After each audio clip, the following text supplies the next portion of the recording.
je le dis d'ailleurs, je m'en cache pas. Il est bouleversant, il est fascinant.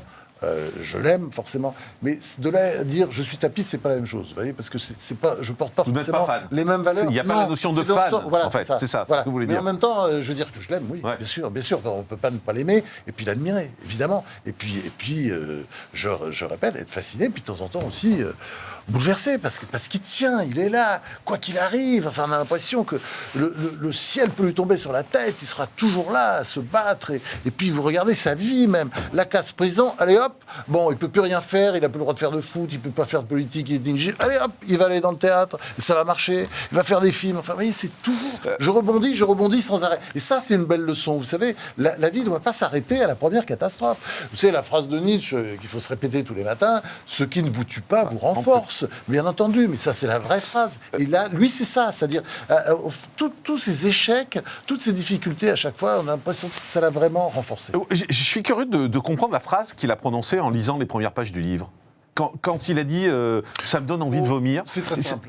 Qu'est-ce que ça voulait dire ? Ça veut dire une chose très simple, c'est que mais c'est incroyable. Faire un livre avec tapis, c'est enfin, je veux dire, je conseille pas, vous voyez, c'est terrible. Pourquoi ? Parce qu'il n'aime pas parler de lui. Et donc, chaque fois que vous lui posez une question personnelle, c'est une provocation. Il vous regarde. Qui t'a dit ça ? Pourquoi ? Quoi ? Parce qu'il n'aime pas parler de lui. Vous ne croyez pas quand je vous dis ça, je suis sûr. Mais c'est vrai. Il ne peut pas... Une question personnelle, précise... Mais sur sa vie privée ? Bah oui, par exemple, je sais pas, d'ailleurs, je dis à un moment donné, il t'arrête sur les conversations sur Dieu, par exemple. Bon, c'est pas une conversation. J'ai mélangé plusieurs conversations, parce que je veux dire, c'était... voilà. Puis la première fois, je me suis renvoyé. Or, je trouvais que c'était intéressant. Les gens... Bien sûr. Enfin, on ne savait pas que Tapi priait tous les matins, qui prie le soir, qui prie... il prie entre 5 minutes et 1 heure, vous vous rendez compte ? Il prie, c'est-à-dire... il parle, il dit des choses. Évidemment, c'est difficile de savoir quoi, parce que ça, évidemment, il ne voudra pas. Mais, vous voyez, donc, c'est quelqu'un qui il n'aime pas, aussi bizarre que ça puisse paraître, et je suis sûr que vous n'allez pas me croire, mais il n'aime pas qu'on parle de lui. Et elle veut dire quoi, sa réaction, alors ? Alors, justement, c'est que quand il voit un bouquin où on parle de lui et des choses qu'il ne voulait pas dire... forcément, il a envie de vomir. Mais c'est ça, évidemment. Puis il y a d'autres choses, peut-être le ton, le côté rock'n'roll. Enfin, l'écriture est un peu rock'n'roll. J'ai essayé d'écrire comme un écrivain, mais écrivain que j'admire. Vous considérez que c'est un livre avec tapis ou un livre sur tapis ?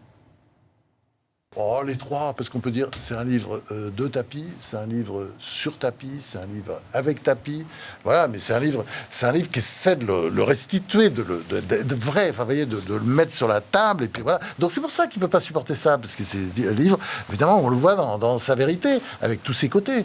Il est marquant, Tapi, il est marquant par la politique, il est marquant par ce qu'il a amené également. Il pense à la mort ? Oui, bien sûr. Et puis ce qui est incroyable, il en parle avec une grande aisance. Vous voyez ce que je veux dire ?